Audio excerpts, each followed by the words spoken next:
I am not wrong, ये आपका Balkrishna sir के साथ सेकंड मूवी है, इसके जी। बाद इसके पहले भी आप काम कर चुके हो। तो जिस प्रकार बालकृष्ण सर अपने आप को प्रेजेंट करते हैं एट द एज ऑफ 64, तो कैसे लगता है जब वो लीड रोल में रहते हैं? आप उनके साथ 2 बार काम कर चुके, क्या कुछ एक्सपीरियंस रहा, कुछ शेयर करना चाहेंगे? जी सर तो एक लेजेंडरी एक्टर हैं, सभी जानते हैं। उन्होंने 108 9 आई थिंक अभी 10वीं फिल्म कर रहे हैं अपनी। ऑब्वियसली मेरा working experience is one of the best ever, क्योंकि सर बहुत ही स्वीट हैं, बहुत ही पॉजिटिव हैं। जब वो सेट पे आते हैं वो पूरा एनवायरनमेंट एकदम लाइट फ्रेंडली कंफर्टेबल कर देते हैं अपने को एक्टर्स के लिए। एंड उनके में ना एक बहुत ही चाइल्ड लाइक सी एनर्जी है। He just wants to have a good time, he wants everyone to have a good time. तो चाहे कितना भी डिफ़िकल्ट शूटिंग सिचुएशन हो हमारा, चाहे कोई इंटेंस फाइट सीक्वेंस हो, चाहे हम रेगिस्तान में शूट कर रहे हों, धूप गर्मी धूल मिट्टी कितना भी कुछ होता होगा, वो जोक्स करते रहेंगे, वो आपको कुछ खिलाते पिलाते रहेंगे, कि अरे ड्राई फ्रूट खा लो, ये कर लो, वो कर लो। तो वो आपको बहुत ही कंफर्टेबल रखते हैं। बट ऑन स्क्रीन उनके जैसा को एक्टर मैंने नहीं देखा, क्योंकि वो ही also tries to enhance your performance, कि आपका जो सीन है वो आपके सीन को बेटर करते हैं अपने परफॉर्मेंस से या इम्प्रोवाइजेशन से। So great experience working with him. उनके उनके साथ मेरी परफॉर्मेंस बेटर होके आती है, मुझे लगता है। मैम प्रीवियस अगर आपके प्रोजेक्ट की बात करें तो ये रोल आपके लिए काफ़ी अलग था, क्योंकि इसमें आपको एक्शन करते हुए भी देखे हैं हम लोग, वो भी ऐसे सिचुएशन में जिसमें वुमेन्स को काफ़ी ध्यान रखना पड़ता है। तो वो एक्सपीरियंस कैसा रहा है, क्योंकि ये हर लोगों को चांस नहीं मिलता ये चीज़ जी करने डेफिनेटली आई फील लाइक कि इस वल्नरेबल स्टेट में, जैसे कि कावेरी थी फिल्म में, शी इज़ प्रेग्नेंट एंड उस टाइम पे कुछ गुंडे आ जाते हैं उन पर अटैक करने के लिए। तो हम नॉर्मल सिचुएशंस में ऐसे देखते हैं कि विमेन एंड चिल्ड्रन को थोड़े पीछे रखा जाता है और लड़के बाहर जाके लड़ाई करते हैं, तो you are already considered to be थोड़ा more delicate. Now if you're pregnant then you're even more delicate and you need more care. तो I think this is a very beautiful representation of a women's power, कि अगर आपका किसी cause पे कोई belief हो कि नहीं ये सही है और आप उसके लिए कुछ करना चाहते हो, तो फिर एनीथिंग इज़ पॉसिबल। कि अब कावेरी अगर प्रेग्नेंट भी है, उसको ऑब्वियसली अपना ख्याल रखना है, अपने बेबी का ख्याल रखना है, बट उसका ये विल इतना स्ट्रांग है कि मैं अपने सारे लोगों को प्रोटेक्ट करना चाहती हूँ और किसी को कोई तकलीफ ना हो, तो वो उस स्टेट में भी लोगों से लड़ने चली जाती है। So I feel that is just such a beautiful scene.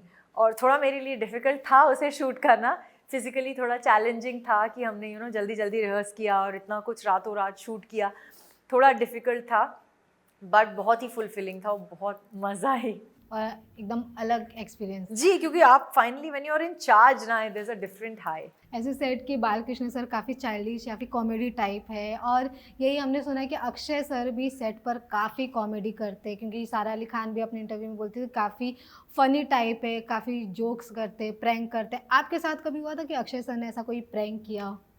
Akshay sir तो हर दूसरे दिन सब पे किसी ना किसी पर प्रैंक करते ही रहते थे, वो उनका नेचर है। बट ऐसा कोई स्पेशल इंसिडेंस मुझे याद नहीं आ रहा है।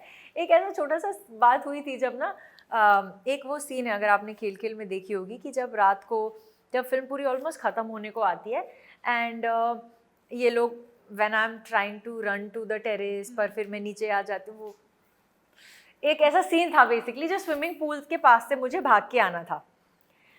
तो हम स्विमिंग पूल के पास से भाग के आ रहे थे, बट शॉर्ट में थोड़ा टाइम था, तो हम एक जगह वेट कर रहे थे। वो स्विमिंग पूल के बाजू में होता है ना शावो, तो मैं लकीली या अनलकीली वहाँ खड़ी थी और मैं बात कर रही थी या वेट कर रही थी। सर ने बोला बेटा इधर आना या व्हाटएवर कि प्रज्ञा इधर आना, एंड आई वाज लाइक हाँ सर मैं बात कर रही हूँ, और उनका हाथ गया है शावर के नॉब पे एंड समबडी सेड सर अभी नहीं करना, शूट रुक जाएगा, लड़की गीली हो गई तो वो प्रैंक सक्सेसफुल नहीं हो पाया। बाकी छोटे मोटे प्रैंक्स तो बहुत होते थे। होते रहते हैं। इवन उनका अक्षय सर का कॉमिक टाइम भी काफ़ी अच्छा रहता है, कि खेल जी खेल में भी एक कॉमेडी टाइप था। जी आप लोगों के लिए थोड़ा मुश्किल होगा, क्योंकि आप अभी तक इतना कॉमेडी नहीं किए, जी, लेकिन वो सपोर्ट किए थे, कॉमिक टाइम उनका काफ़ी। वो तो आउटस्टैंडिंग है। ही इज तो like he is unbelievable, hats off to him for he is too good in comedy, he is so good in खेल खेल में। उनके कारण आई थिंक मेरी परफॉर्मेंस इन्हांस हुई है इस फिल्म में, क्योंकि वो इतने सारे इम्प्रोवाइजेशन देते थे कि अच्छा तुम ये बोल लो तो मैं ये बोलूँगा, और कुछ कुछ अपनी लाइनें दे देते थे दूसरे कैरेक्टर्स को कि नहीं इसका ज़्यादा इम्पैक्ट होगा। तो उनके एक्सपीरियंस और उनकी कॉमेडी टाइमिंग के कारण हमने एक बेटर फिल्म बनाई है। और इतनी सारी लाइनें, जैसे मैं अभी याद करती हूँ वो जो था ना पिंड पकौड़े ये जो नैना बोलती है, ये सर की लाइन थी। तो ये मतलब सर ने इम्प्रोवाइज करके बोल दी कि नहीं ये तो नैना को बोलना चाहिए। तो सर के एक्सपीरियंस और कॉमेडी सेंस के कारण नैना का परफॉर्मेंस थोड़ा और उठ के आया। बालकृष्ण सर को भी अभी पद्म भूषण से सम्मानित किया गया है, क्या कुछ कहना चाहेंगे? क्योंकि बहुत कुछ हुआ, अभी वो तो उनको अभी और बहुत कुछ अचीव करना है, लेकिन ये भी एक बड़ा अवार्ड रहता है, एक बड़ी जीत रहती है, और जिनके साथ आप काम कर चुके उन्हें पद्म भूषण से सम्मानित किया जा रहा है। मैं बहुत बहुत खुश हूँ and many congratulations to Balakrishna sir for this humongous achievement. I feel वो बहुत ज़्यादा ट्रूली ये डिज़र्व करते हैं, क्योंकि वो 50 साल से ज़्यादा इस इंडस्ट्री में काम कर चुके हैं as a hero. He has done 110 films. He's shooting for his 110th film. So his contribution to cinema is immense. He does so much for public service. उनका एक कैंसर हॉस्पिटल है, वो बहुत सारी पब्लिक सर्विस एक्टिविटीज़ करते हैं, वो politician है। तो वो इतनी सारी फील्ड्स में इतने इन्वेस्टेड हैं कि I feel he truly deserves this award and I'm so happy for him. Lastly अपने फैंस को क्या कुछ कहना चाहेंगे जो आपको हर एक कैरेक्टर में इतना प्यार दे रहे हैं? मैं अपने फैंस और ऑडियंस को सिर्फ यही कहना चाहूँगी कि thank you so much for giving me so much love all these years and I promise to keep entertaining you. I love you all.